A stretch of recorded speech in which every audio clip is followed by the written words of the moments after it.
suiciders to kill innocent life, who had relations with Zarqawi.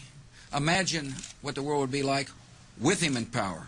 The idea is to try to help change the Middle East. Now look, part of the reason we went into Iraq was the main reason we went into Iraq at the time was we thought he had weapons of mass destruction. It turns out he didn't, but he had the capacity to make weapons of mass destruction. But I also talked about the human suffering in Iraq, and I also talked the need to advance a freedom agenda.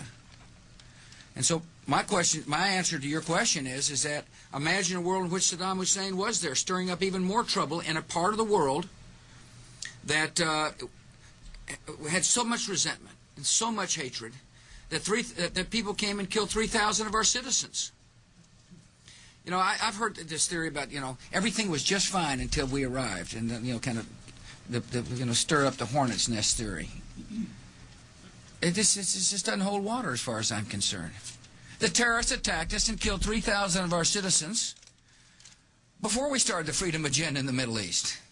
What did Iraq have to do with what? The attack on the World Trade Center. Nothing, except for it's part of, and nobody's ever suggested in this administration that Saddam Hussein ordered the attack.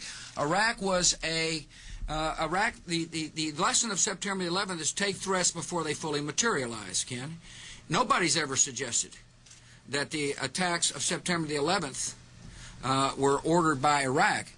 I have suggested, however, that resentment and the lack of hope create the breeding grounds for terrorists who are willing to use suiciders to kill to achieve an objective. I have made that case. And one way to defeat that, defeat resentment, is with hope.